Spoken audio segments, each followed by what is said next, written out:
नमस्कार, मैं आलोक रंजन स्वच्छंद आईएएस के प्लेटफॉर्म पे आप सबों का स्वागत करता हूँ। आपको इस प्लेटफॉर्म के बारे में मैं 2 शब्द बता दूँ, फिर जो आज टॉपिक है हमारा उसके बारे में आपको एक्सप्लेन करेंगे। स्वच्छंद आईएएस एक संगठन है, एक संस्था है जो यूपीएससी, बीपीएससी और अदर कॉम्पिटिटिव एग्ज़ाम जैसे नेट जेआरएफ है आपका और सीटेट है और एसटेट है।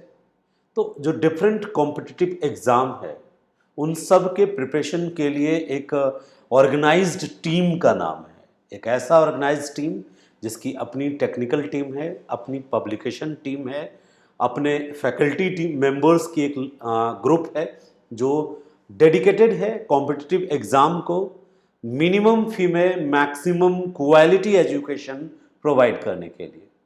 हम पूरी तरह ये दावा नहीं करते कि हम निःशुल्क पढ़ाते हैं, लेकिन हम इतना ज़रूर दावा कर सकते हैं कि मार्केट का जो फ़ी है, जैसे नेट जेआरएफ को लेके आप मुखर्जी नगर मार्केट देखते हैं या कैंप का मार्केट देखते हैं तो वहाँ 35,000 फ़ी लेते हैं वो, और केवल एक सिंगल पेपर 1 पढ़ते हैं आप या पेपर 2 तो वो 20,000 चार्ज करते हैं। हमने इसके जो भी चार्जेस मार्केट के हैं उसके 50% को भी लेस किया है। तो ये एक पॉजिटिव पॉइंट है आपके इस ऑर्गेनाइजेशन का। और जो फैकल्टी है, टीचर है, उनकी जो क्वालिटी है वो बेजोर क्वालिटी है। इट मीन्स सबके सब अनुभवी हैं। मुझसे सीनियर्स फैकल्टी हमारे साथ हैं और काफ़ी फेमस और जो बेस्ट फैकल्टी हैं उनको हमने अपने साथ जोड़ा है। इस संगठन को चलाने का दायित्व मेरा है। मैं स्वयं शिक्षा सेवा से लंबे समय से जुड़ा हूँ और वर्तमान में मैं जो दिल्ली विश्वविद्यालय है उसमें एक गेस्ट फैकल्टी के रूप में डिफरेंट डिफरेंट कॉलेजेस में पढ़ाता रहा हूँ और साथ ही साथ मेरा जो पीएचडी है वो अब सबमिशन होने वाला है। एक और बात बता दूं कि ये मेरी दूसरी पीएचडी है, मतलब एक पीएचडी एंड के पहले ही छोड़ना पड़ा था। कुछ ऐसी घटना थी, जैसे हमारे सुपरवाइज़र थे डॉक्टर राम बहादुर मंडल, उनकी डेथ होने के बाद उसी साल मेरे पिताजी जो हैं शंकर सर के नाम से प्रसिद्ध थे, उनकी भी डेथ हो गई। तो कुछ ऐसे सरकमस्टेंसेस बने कि मुझे वो सब कुछ छोड़ना और पड़ा, और मेरी रुचि चूँकि यूपीएससी में थी इसलिए भी मैं दिल्ली आ गया। यहाँ मैंने एमफिल की दिल्ली विश्वविद्यालय से और पीएचडी जो है अब सबमिशन होने वाला है। तो अब इस दरमियान मैंने नेट और जेआरएफ से कई बार रूबरू हुआ। पहली बार मेरा जो नेट है वो क्वालिफाई हुआ 2014 में। जेआरएफ क्वालिफाई हुआ, नेट और जेआरएफ दोनों। और उसके बाद से लगातार मैंने 14 बार नेट क्वालिफाई किया अब तक। अब आप कहेंगे जब आप नेट और जेआरएफ क्वालिफाई थे तो फिर 14 बार क्वालिफाई होने का क्या कारण था, क्यों बार बार देते हैं? इसके पीछे का रीज़न सिंपल है। मैं एक फैकल्टी के रूप में डिफरेंट इंस्टीट्यूट्स में पढ़ाता रहा हूँ, नेट जेआरएफ वालों को भी, सिविल सर्विस वालों को भी। और इसी कारण से चूँकि नेट जेआरएफ के साथ मुझे अपडेट रहना था, तो मैं बदलते पैटर्न को देखने के लिए एक मेरी हॉबी सी थी कि जब भी फॉर्म आए भर दो और दिल्ली में एग्ज़ाम दे लो और जो अभी ट्रेंड में क्वेश्चंस है उसको समझ लो। तो without any preparation, single day single minute preparation, at the time of exam में प्रेजेंट होता था और रिजल्ट होता रहा था।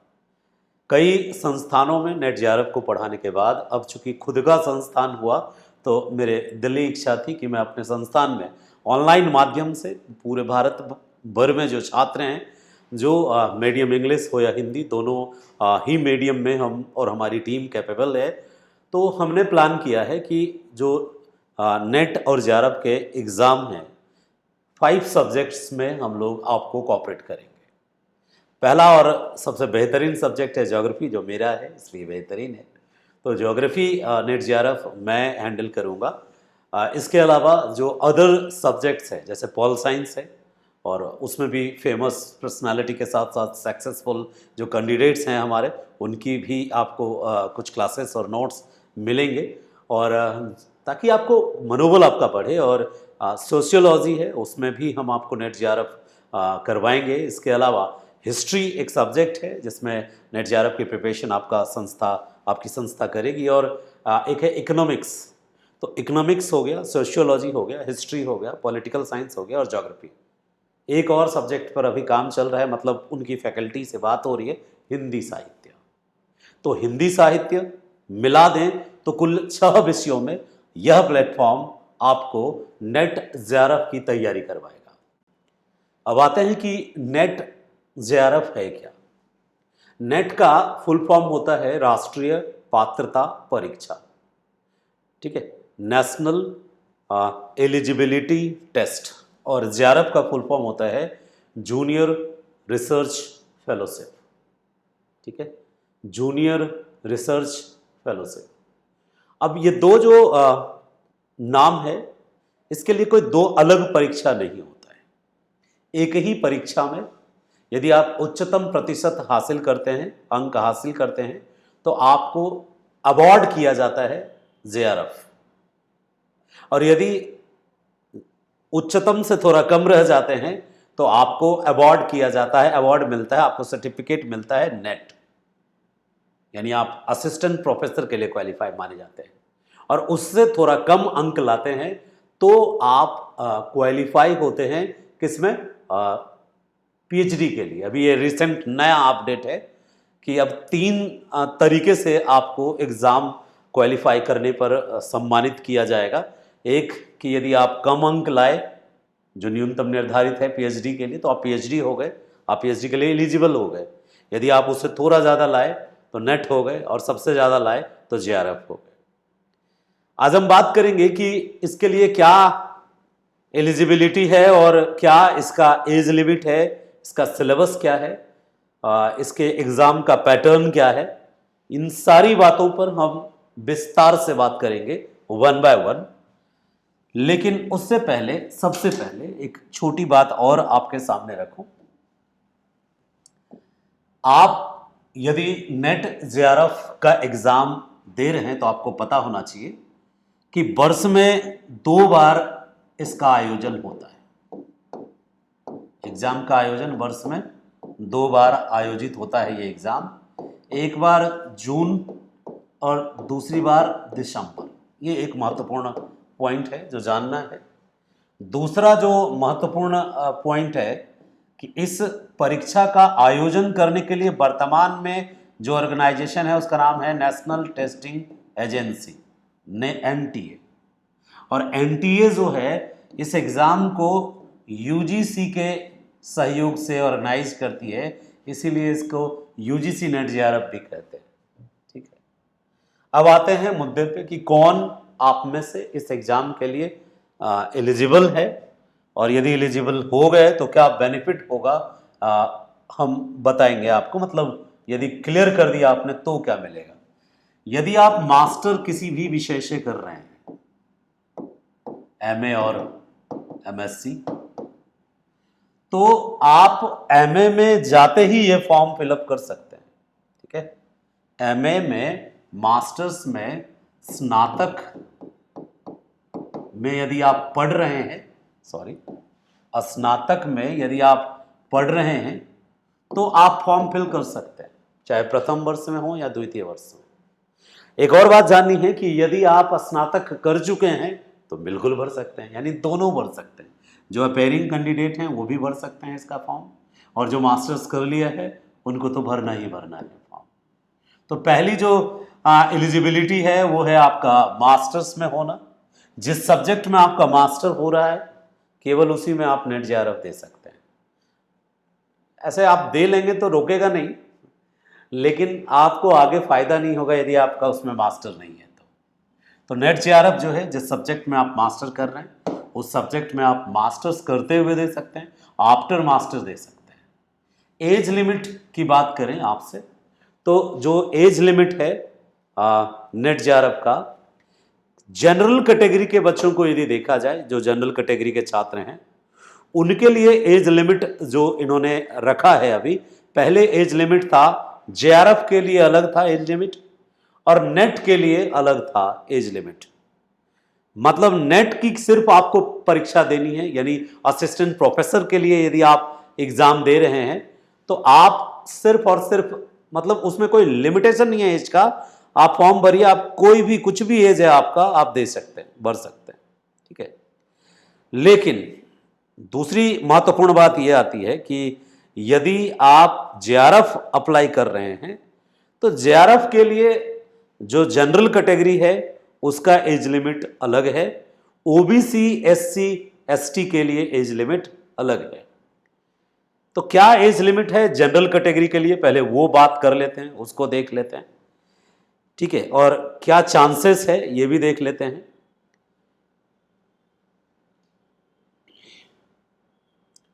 दरअसल मैंने आपके लिए एक पूरा का पूरा ये जो परफॉर्मा है वो एक बना के रखा हुआ है आपके साथ डिस्कस करने के लिए। तो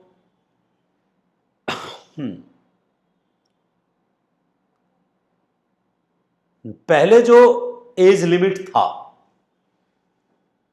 जेआरएफ के लिए, पहले जेआरएफ को समझते हैं। वो जनरल कैटेगरी के लिए एज लिमिट था 28 ईयर्स। कितना था? 28 ईयर्स था। फिर इसमें बढ़ोतरी की गई,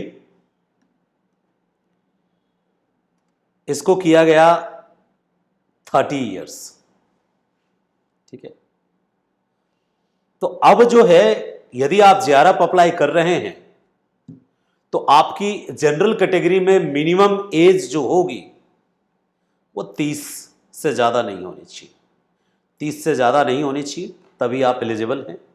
और यदि आप ओबीसी हैं या एससी हैं या एसटी हैं तो आपको 5 साल का एज रिलैक्सेशन है, 5 ईयर का एज रिलैक्सेशन है। तो टोटल आप देखें तो 35 वर्ष की आयु तक एससी एसटी ओबीसी या फिजिकली हैंडीकैप या ट्रांसजेंडर या फीमेल लड़कियों को 5 साल का हर एक, चाहे आप किसी भी कैटेगरी से हो, चाहे आप जनरल कैटेगरी से हो, ओबीसी हो, एसटी हो, एससी हो, लेकिन यदि आप फीमेल हैं तो आपको 5 साल का एज रिलैक्सेशन मिलेगा मैक्सिमम, ठीक है। इसके अलावा यदि आपके पास रिसर्च एक्सपीरियंस है तो भी आपको 5 साल का रिलैक्सेशन मिलेगा। यदि आपके पास एलएलएम की डिग्री है तो 3 साल का आपको रिलैक्सेशन मिलेगा। और यदि आप आर्मी के जवान हैं, एक्स आर्मी कैंडिडेट हैं, आर्म्ड फोर्स में रहे हैं तो आपको भी 5 साल का रिलैक्सेशन मिलेगा। यानी रिलैक्सेशन जो है 5 इयर्स का है सभी महिलाओं के लिए, चाहे किसी भी कैटेगरी की हो, और बाकी एससी एसटी ओबीसी जो मेल हैं और आर्म फोर्स में हैं उनको भी 5 साल है, एलएलएम वाले को 3 साल है, रिसर्च वाले को भी 3 साल है एज रिलैक्सेशन। एक और बात है कि कम से कम 55% मार्क्स आपके पास मास्टर में होने चाहिए, तभी आपको जेआरएफ अवार्ड किया जा सकता है। तो मास्टर्स में 55% मार्क्स जरूरी है। एज लिमिट जनरल के लिए 30 है और अदर के लिए हम 5 या 3 का प्लस होता है। फीमेल के लिए 35 है। कोई भी फीमेल कैंडिडेट हैं किसी भी कैटेगरी की तो वो 35 वर्ष तक भर सकती है, ठीक है। याद रखिएगा कि 35 वर्ष तक आप फॉर्म फिल कर सकते हैं। एग्जाम पैटर्न को पहले समझिए कि 2 पैटर्न में एग्जाम होता है, पेपर 1 और पेपर 2। पेपर 1 जो है इसी पर रिजल्ट टिका होता है। इसमें 10 यूनिट हैं टोटल, हर यूनिट से 5-5 क्वेश्चन, तो टोटल 50 क्वेश्चन पूछे जाते हैं। और ये 10 यूनिट जो है वो डिफरेंट यूनिट है, यानी इसमें teaching aptitude, research methodology, comprehension skills, data interpretation, computer, environmental studies, ठीक है, और इन सब को आपको टेस्ट किया जाता है, रीजनिंग भी और मेंटल मैथ भी। तो कुल मिला के जो 10 यूनिट्स हैं उन 10 कम्युनिकेशन से भी क्वेश्चन, सबसे 5-5 क्वेश्चन होता है और 50 क्वेश्चन होता है, और इसी में ज्यादातर छात्र बिखर जाते हैं। पेपर 2 आपके सब्जेक्ट का होता है और इसमें जो यूनिट्स होते हैं आपके मास्टर्स में जितने यूनिट्स थे उन सारे यूनिट्स को पेपर 2 में पूछा जाता है। तो पेपर 2 के 100 क्वेश्चन और पेपर 1 के 50 क्वेश्चन, यही आपको नेट और जेआरएफ में देना होता है। समय इन 150 क्वेश्चन के लिए समय जो आपके पास होता है वो कितना होता है, 180 मिनट होता है, यानी कि 3 घंटे में इन सभी प्रश्नों का जवाब देना है। 150 क्वेश्चन 180 मिनट, 180 मिनट में 150 क्वेश्चंस का जवाब देना है। 100 क्वेश्चन के लिए 2 घंटे हैं आपके पास और 50 क्वेश्चन के लिए 1 घंटा है आपके पास। और कुल मिला के ये ऑनलाइन यदि होता है तो ये टाइम कंबाइंड होता है, अलग से बटा हुआ टाइम नहीं होता है। यानी कि पेपर 1 हो गया तो अब चाय पानी पीजिए, घूमिए फिरिए, तब पेपर 2 दीजिए, ऐसा पहले होता था ऑफलाइन में। ऑनलाइन में जो है मतलब पहले भी होता था तो वो बैठा के रखते थे, बाहर नहीं जाने देते थे, थोड़ा सा ब्रेक देते थे, ठीक है, ब्रेक देते थे। तो नेट जेआरएफ के एग्जाम में ये सिस्टम अब आ गया कि एक ही बार में आपको 3 घंटे बैठना है और दोनों पेपर निपटाना है। और सिलेबस भी समझा दिया मैंने आपको कि पेपर 1 में 10 यूनिट होता है और 10 यूनिट का नाम बताया। पेपर 2 आपके सब्जेक्ट जो मास्टर्स में आपने पढ़े हैं ना, वही आपको डिटेल में पूछा जाता है। तो उम्मीद करते हैं कि आपको पेपर 1 और पेपर 2 का पूरा सिलेबस आपको समझ में आया होगा।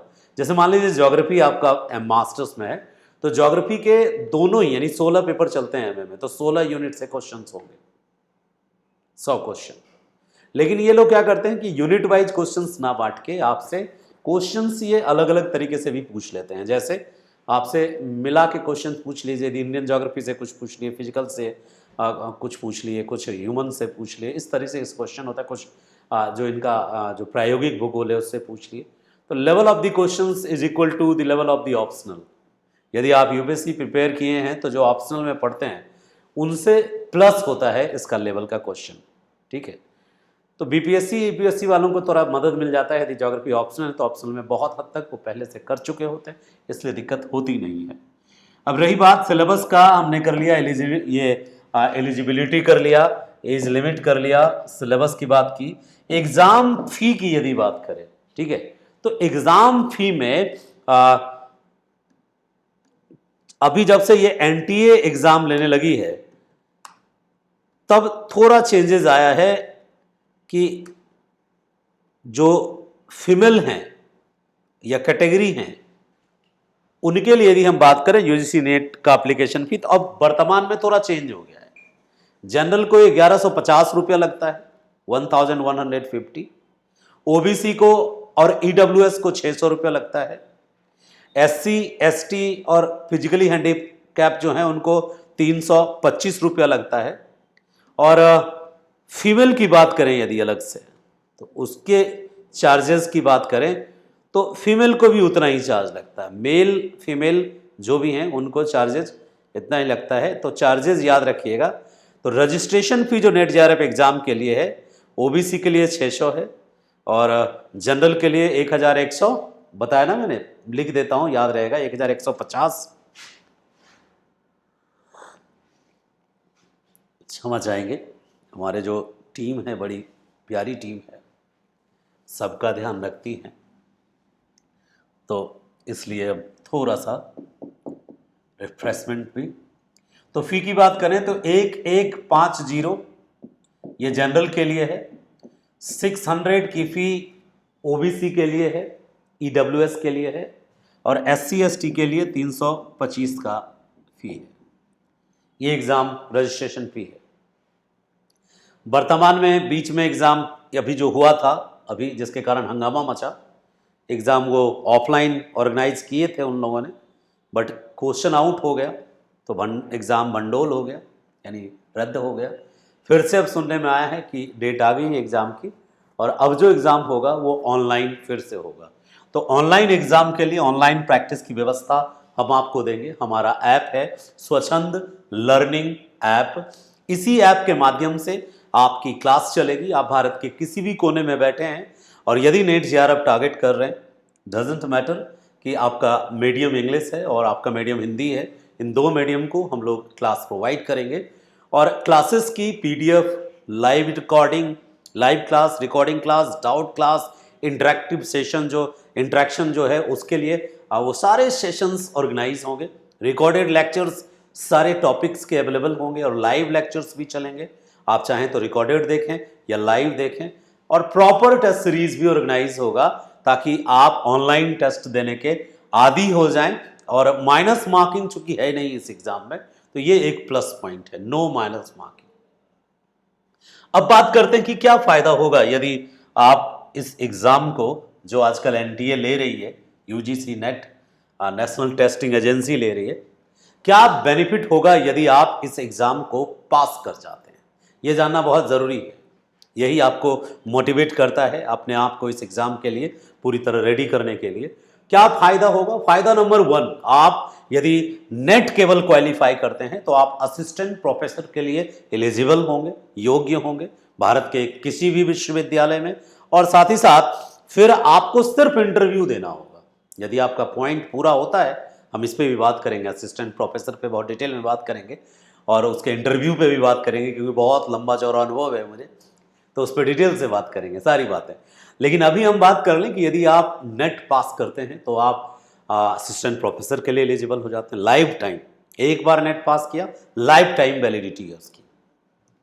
लेकिन पीएचडी जो है वो आप इस बार पास करेंगे, पीएचडी के लायक नंबर लाए तो इसी बार दे पाएंगे। अगले साल यदि फिर से एडमिशन के लिए अप्लाई करना है तो फिर से आपको एग्जाम पास करना होता है। अब रही आपने यदि जेआरएफ क्लियर कर लिया, तो यदि आपने जेआरएफ क्लियर कर लिया, सबसे अच्छा परसेंटेज लाया, जैसे ज्योग्राफी में जब मैंने जेआरएफ क्लियर किया था पहली बार, तो उस समय 69.8% पर क्लियर किया था। अभी हो सकता है कि 72% पे क्लियर हो रहा हो, 73 पर। अभी जैसे दोबारा अभी रिसेंट जो रिजल्ट है मेरा ज्योग्राफी का, उसमें मेरे 71% मार्क्स हैं, लेकिन एज नहीं है जेआरएफ का, इसलिए जेआरएफ नहीं मिला। ठीक है, 71.8 है और वही 72.8, और वही कटअप जेआरएफ का भी अभी 72.8 के आसपास। पिछले की सारी जानकारी आपको रखनी होती है कि कटअप क्या जा रहा है, नहीं जा रहा है। ठीक है, अभी हमने क्रॉस चेक इसलिए नहीं करना छोड़ दिया था क्योंकि मुझे जेआरएफ से कोई लेना देना था नहीं, मैं केवल एग्ज़ाम पैटर्न देखने के लिए जाता था। लेकिन अब हम लोग उसके लिए पूरी टीम गठित कर रहे हैं जो नज़र रखेगी। हम जो एग्ज़ाम स्टार्ट करते हैं उस एग्ज़ाम की वेबसाइट्स और उससे संबंधित खबरों पर हम लगातार नज़र रखेंगे। कोई भी अपडेट होगा वो हम आके आपको आपके चैनल पे, इसी चैनल पे सारे अपडेट देते रहेंगे। पर डे 5 to 10 मिनट्स का अपडेट आता रहेगा, जिससे आप उस एग्ज़ाम से रिलेटेड न्यूज़ के प्रति अपडेट हो सकें कि चल क्या रहा है। ये बहुत ज़रूरी है ना, चल क्या रहा है, तो चल क्या रहा है पे ध्यान देंगे हम आपके साथ और आपकी भरपूर मदद करेंगे। मिनिमम शुल्क में मैक्सिमम बेनिफिट देने की कोशिश करेंगे। बाकी मेरी शुभकामनाएं हैं आपको। इस चैनल को आपका प्यार चाहिए, सहयोग चाहिए, और चैनल पे भी सारी क्लासेस के जो क्रक्स हैं वो चीज़ें, स्ट्रैटेजी, रणनीति, हर टीचर का अपना intro, questions practice, previous year question practice चलता रहेगा। तो बने रहिए इस चैनल पे हमारे साथ और क्लियर करते हैं आपको, आपके साथ क्लियर कराते हैं नेट जेआरएफ। Thank you.